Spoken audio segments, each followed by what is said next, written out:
Avec les animaux et les humains, plus important, c'est les yeux. On doit vraiment réussir les yeux. Mon nom, c'est Caro Galland. Je vous emporte aujourd'hui dans ma création de ces 3 pogs-là. Puis ceux-ci, c'est une commande pour Noël. Donc, je dois bien les exécuter. Ils sont importants pour le client.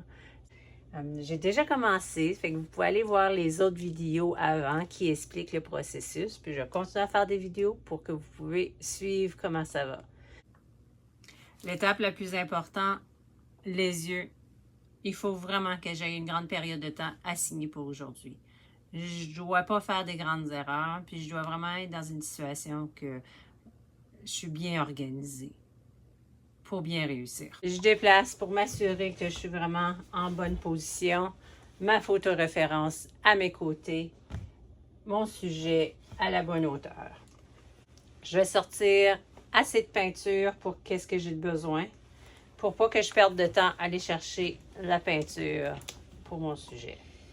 Napkin, elle est là. Mes pinceaux de choix, ils sont prêts avec mon eau propre et mon eau sale pour pouvoir les laver. Avec les yeux, c'est très important que je donne des petites couches. Je sais qu'à mesure que je vais dans mon projet, je vais mettre plusieurs couches dans ses yeux, dans son regard. Je travaille dessus tout doucement en regardant souvent ma photoréférence. Avec un œil, faire une petite étape, après ça, je vais passer à l'autre œil. C'est toujours dur de ne pas vouloir aller tout de suite dans les détails. Mais il faut que je crée la forme avant. Je m'assure que ma forme est vraiment bien installée. Si je vais dans les détails puis ma forme n'est pas la bonne, je peux avoir des surprises. Puis là, devoir tout effacer les détails que j'ai déjà faits. En ce moment, si la valeur n'est pas parfaite, je travaille avec du noir et blanc, mais si la valeur que je crée n'est pas parfaite, mais elle est à la bonne place pour m'ancrer, mais je peux aller plus tard arranger cette valeur-là puis la changer. Là. Mais ici, ça, c'était trop pâle.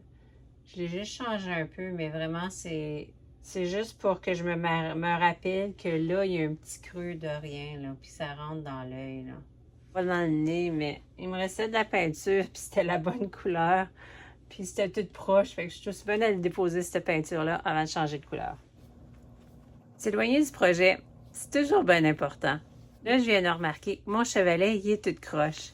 Donc, si je continue à travailler comme ça, je vais faire des erreurs tactiques. Donc, je suis mieux d'arranger ça, puis le mettre droit. Ça l'aide que mon pog ait la tête croche aussi. Bon, pendant que cet œil-là est après sécher, je vais aller travailler sur l'autre œil. Que je sais, j'ai bien des couches, puis je veux qu'il soit lisse. Faut que je sache quand est-ce arrêter pour laisser sécher. Mais j'ai bien d'autres places à travailler, comme le prochain œil. La noirceur dans les yeux, elle est créée. Je vais retourner plus tard. Là, je vais juste aller faire les petites clartés autour des yeux chaque côté pour m'assurer qu'ils gardent la grosseur que je désire. Chaque étape, c'est une question de danse entre les valeurs. Est-ce que c'est assez foncé? Est-ce que c'est assez pâle? Puis je travaille là-dessus avant de passer à la prochaine étape. C'est le temps d'aller faire le plus vieux et plus gros chien. Là, si vous remarquez, je tiens vraiment mon pinceau lousse dans mes doigts, puis je change constamment de position pour faire la pousse des poils, la direction de la forme de l'œil. Dans les yeux ici, le brun qu'il va avoir ici, il y a beaucoup de noirceur, ça fait que j'allais faire comme un gris et blanc dessus, puis ça, je vais passer la couleur. Je vais juste aller faire les formes préexistantes qui sont dans le blanc d'œil. Chaque yeux est fait différent. Ça, c'est des yeux très foncés. Puis, à cause de ça, je bâtis avec le noir, mais ça serait un œil d'une couleur très vibrante. J'aurais tout de suite bâti avec la couleur vibrante en premier. Ici, je vais les mettre en gris, puis je vais les mettre brun après. Puis lui, son brun, il est un peu mat, donc je me permets d'aller le mettre tout de suite. puisque c'est très lisse, ma peinture doit être très diluée. Je vais avoir aucune texture là-dedans, là. Mes lueurs vont devoir être toutes identiques. Chaque animal, en ce moment, la lueur les frappe d'une différente façon, mais j'aurai besoin que ça soit uniforme. Donc, à cause de cette raison-là, je vais aller tout de suite faire l'œil comme s'il n'y a pas de lueur. Et à la toute fin, après que j'ai mis toute ma couleur dans mon œuvre, que j'ai quasiment à la fin, je vais aller mettre cette petite lueur-là. Pour mon petit pug, j'ai été chercher une photo qui avait plus de clarté pour que je vois vraiment c'est quoi la couleur. Puis c'est drôle, ils ont tous le même brun à l'intérieur. Donc je vais aller mettre ce brun-là en bas ici, dans le creux ici. On va aller mettre un petit peu de couleur. Utiliser un mélange de brun puis de bleu pour qu'il y ait vraiment beaucoup de couleur là-dedans ici. Puis je vais revenir mettre un petit peu de lueur plus tard. C'est quasiment un petit mauve qu'il y a là-dedans. Donc j'ai pris un brun rouge puis j'ai mis un petit peu de bleu avec. Il y a une petite luminosité au centre.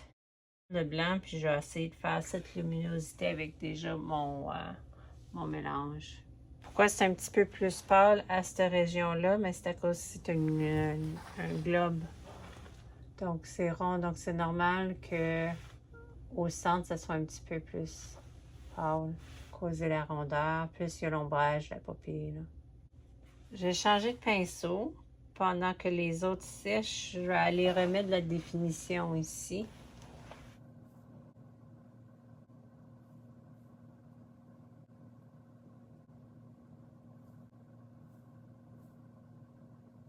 Mettre le noir en dessous de la paupière ici. Je peux aller mettre des couleurs dans mon noir. Fait que le noir que j'ai utilisé au début, c'était un noir Mars qui n'a pas beaucoup de luminosité dedans. Fait que là, j'allais prendre un noir ivoire qui est très lumineux, mais qui couvre vraiment pas bien. C'est pour ça que j'ai mis la couche en premier. Puis je vais aller mettre des reflets de profondeur dans ma pupille. So, je vais aller mettre un noir et un bleu dedans. Pour que mon noir soit vraiment intense, je vais prendre encore ce noir-là ivoire. Je vais aller mettre un mauve dedans.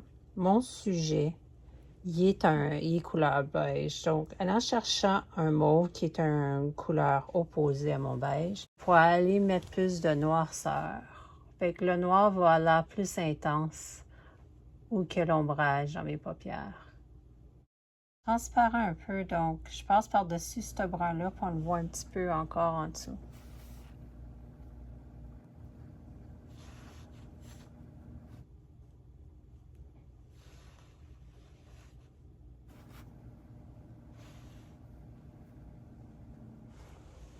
Et mon petit dernier.